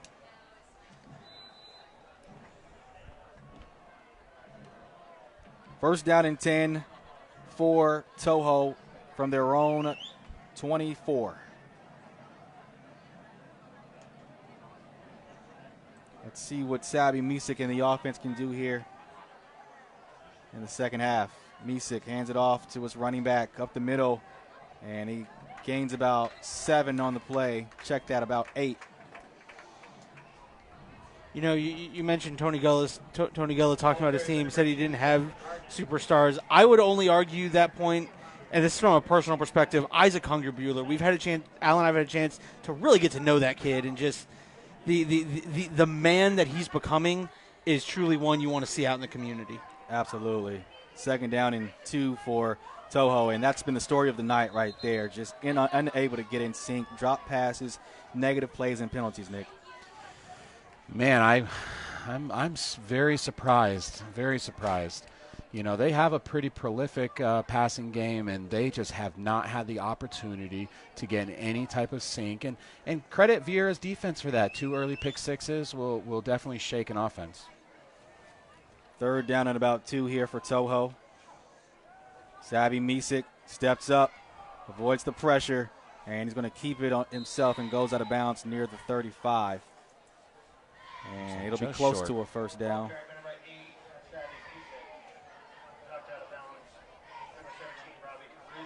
Despite tonight, Sabi Misik is a heck of a football player. Averaging 265 yards a game through the air. Had a season-high 321 against Lyman, Osceola County all-time passing leader. 85 career touchdowns, 61% completion percentage. And he has offers, 15 D1 offers from schools like Florida, Colorado State, and Indiana. And he got that Florida offer as an 8th grader. So he's one of those, you know, one of those rare guys that comes up with an offer at 13, 12 years old, you know. All the more reason to be impressed by Viera's defense tonight, yes. Right? Yeah, absolutely. Second down and 10 for Toho. Misik to the flat, hits his target, and that'll be close to a first down. Will Deach on the catch. Now, they did this early in a few of their other drives in the first half. You know, give your quarterback an opportunity to get into a rhythm. let them get a good blocking scheme in, and no need to throw the ball 40 yards downfield to get this ball moving downfield. I don't think Toho has been in the red zone tonight. No, I don't think so. I'm not sure they've crossed the 40-yard line. Maybe, Third down maybe and 30. 2. Misik with all day to throw. Could fold his laundry. And throws that one for punter. He makes the catch on his feet down the sideline. And Toho finally on the board. It's what we've been waiting to see all night, right? Nice scramble play, way to keep it alive. Had the defender bearing down on him, the quarterback did. So that 8-3 connection, once again, another week from Trey Punter. And he's one of those guys, you just give him the ball and let him do his thing, averaging 120 receiving yards per game. That's his 4th touchdown of the season.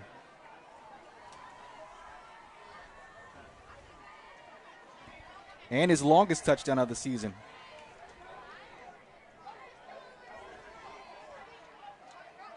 So a little bit of life there for Toho.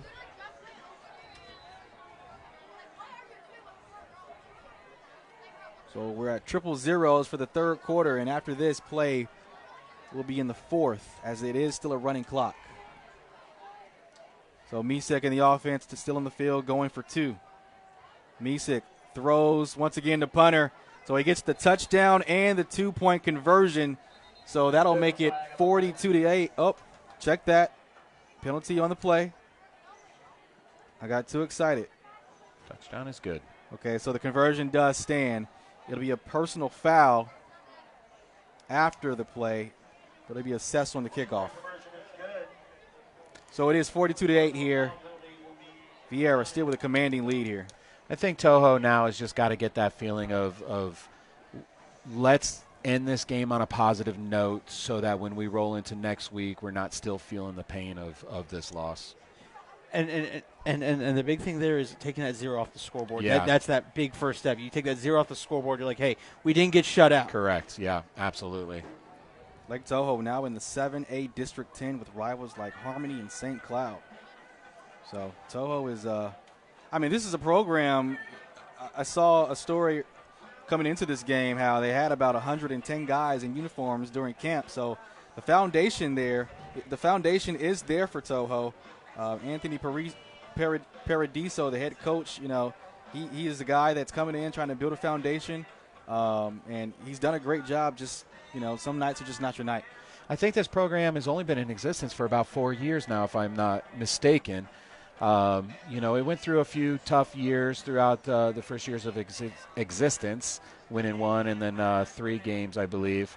But they've had some positive years too, 7-3, 6-4, I believe. Back-to-back years, so they've got it going. But again, tonight just not the night, huh?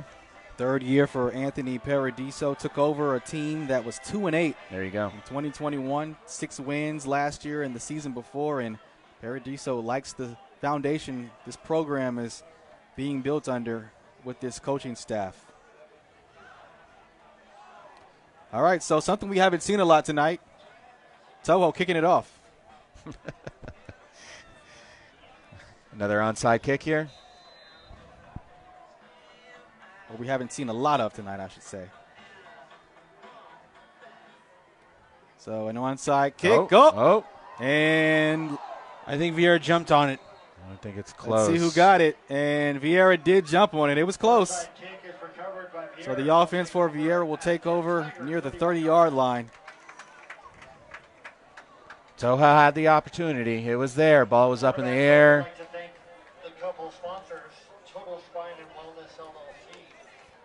So Viera's offense will come back on the field, something we've seen a lot tonight.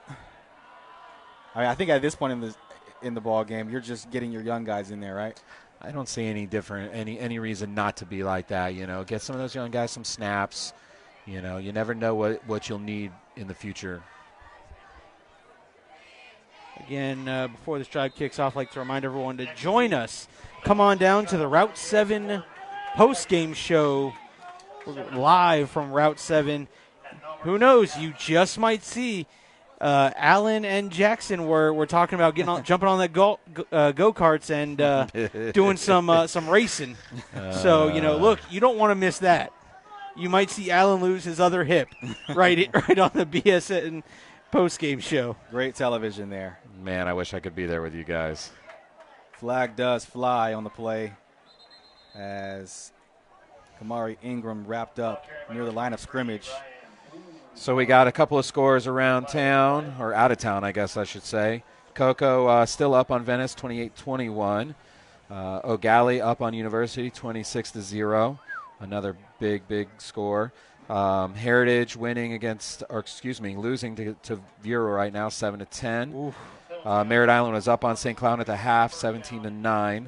And MIC down to Donahue Academy, 8-16 at the half.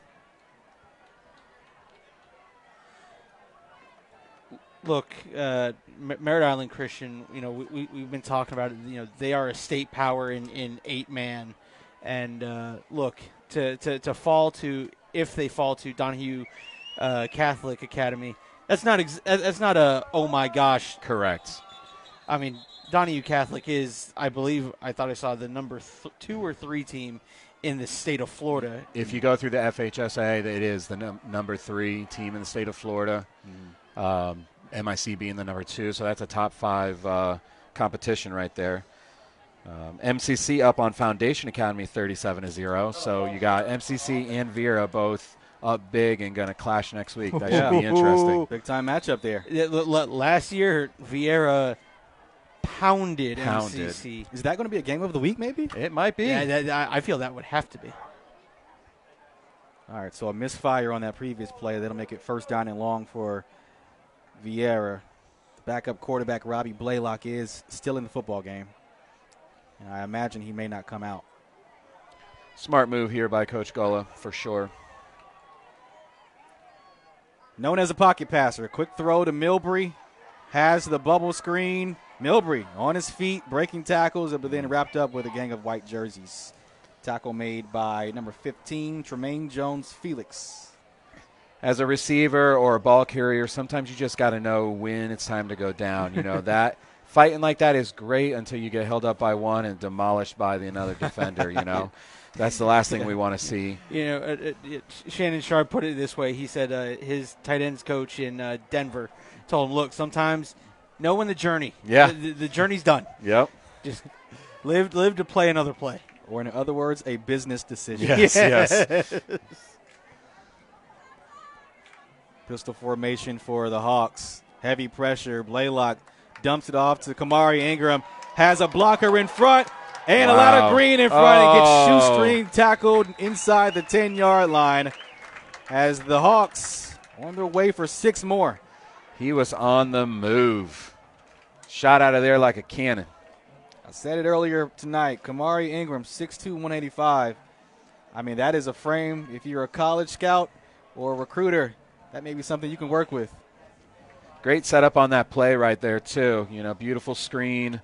Letting all those defenders come through like that. Great job to Blaylock right there with those defenders in his face. First down and goal for Viera from the 10. Option formation out of the shotgun. And Blaylock back to Ingram.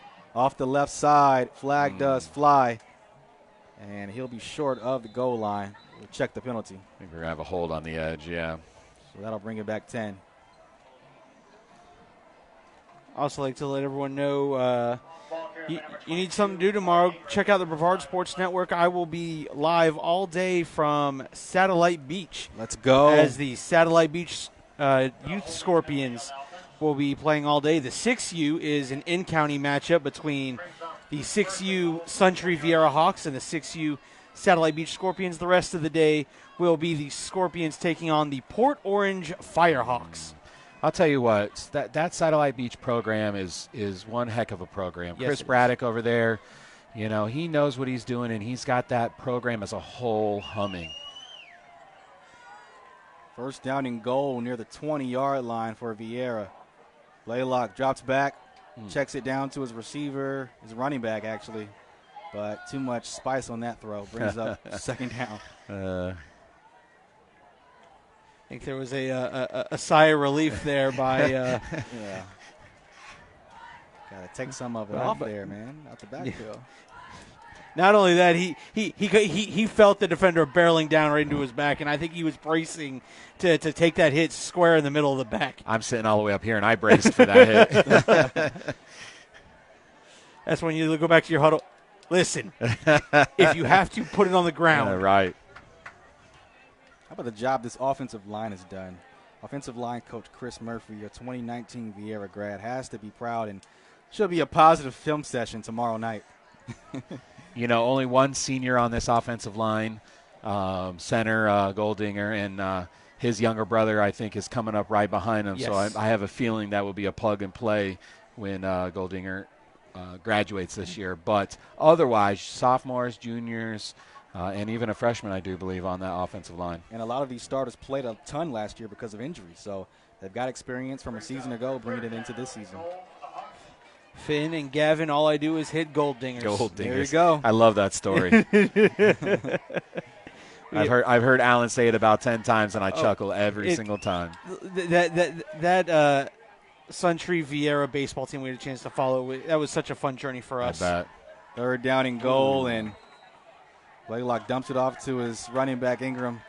I don't think he wanted to catch that one. Had a guy dialing down on him. We were talking about a business decision earlier. That might have been somewhat of the same. He says, I see a running brick wall at me. I'm good.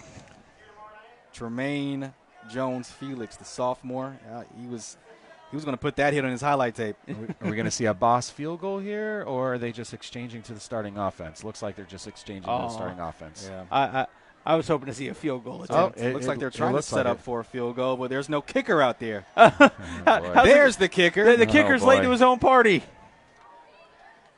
All right, there we go. Dane Boss out there for the attempt. Flag flies. Just missed it. Looking like a delay of game. Oh. Your coach, Gullah, don't you almost call a timeout there? And, yeah. Oh. Interesting. Legal shift. That's an interesting call. The shift from the sideline. I'm not sure I've seen an illegal shift on a field goal attempt. Okay. So this kick will be from the 25. His season long is 37 yards. 25 plus. So we're right there. I think we're matching that, right?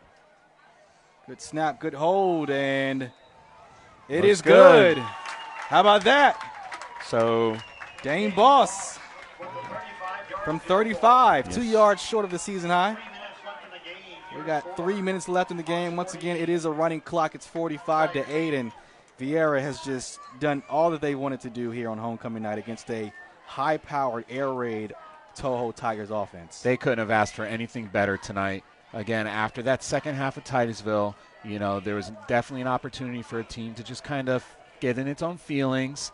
But, man, like I said, I talked to a few of the players throughout the week, and I didn't get that sense at all. You got to think. I mean, last week they lost 35-14.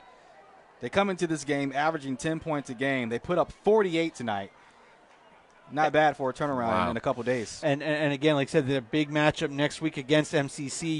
You want to put on a show for your fans because you're going to need them and then some in force next week. I think that's in Melbourne, in Palm Bay, also, isn't it? The final. I'd have to. Yep. Look at this. It's in Palm Bay.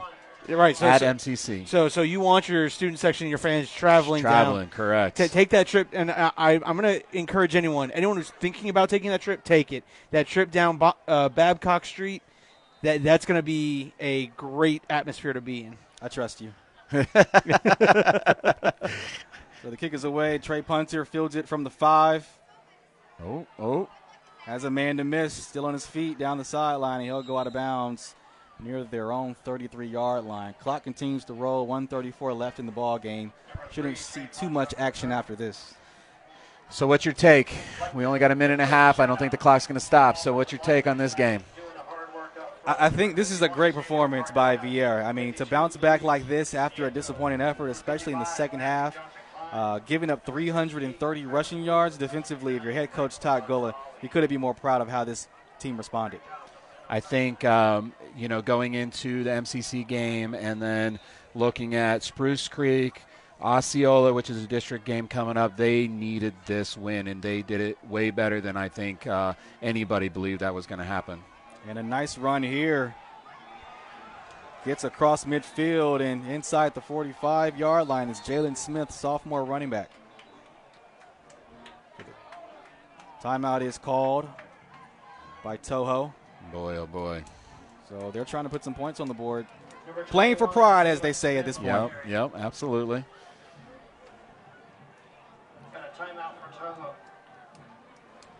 And so for those who are sitting there saying, well, why is the clock stopped? I had it clarified. It's referee's discretion. Typically, most referees, if you're the team losing, you call a timeout. They'll give you that opportunity. If you're the team winning, most refs, again, you might have a gracious one who's like, all right, fine. But most refs will say, Coach, you have a running clock. Yeah. You call on that. Just let it go, Coach. Yeah. Just let it go. But I get it for Toho. You know, yeah. They want to get a few more points on the board just to, get a little bit better of a bus ride home. I'm sure it'll be heads down for most of the bus ride, but putting 14 on versus a big fat 0 from earlier is a big difference. Sabby Misik still in at quarterback, and once again, story of the night there, drop passes and negative plays. That intended receiver was Brian Reeses, the senior. Again, catch us at Route 7 tonight for the post-game show. Right there off of US 1. Big time throw down the field, looking for a man and overshoots his target. Intended receiver, Trey Punter. And looks like there's another timeout called on the field with 8 seconds left in the ball game. I'll tell you what, there's a big game going on in Orlando tonight. Lake Mary against Dr. Phillips, two considered state championship powerhouses. Yes, sir. 21-20 with Lake Mary winning that ball game right now. Wow. Huge matchup. If I can, I'd like to give one last big shout out to all of our sponsors and partners who've made nights like this possible for us here on the Brevard Sports Network. Jaguar, Land Rover, and Lincoln of Melbourne. Zone 6, Space Coast Card Show, Natwick Insurance, Orange Pest Control, and Global Polygraph Analysis. The final play. One more play here from Toho. Misik in the shotgun. All day to throw. Fires to the end zone, and no one there, and we are 000 on the clock. So the Viera Hawks flying high tonight against the Lake Toho Tigers, winning 48-8. Head coach Tony Gullah and his squad moves to 3-2 on the season. Next week they go on the road to Melbourne Central Catholic. Be sure to tune in to the Brevard Sports Network post-game show to recap the night of your local teams. For Nick Donahue, Caleb Brown, I'm Jared Oliver, and see you next week.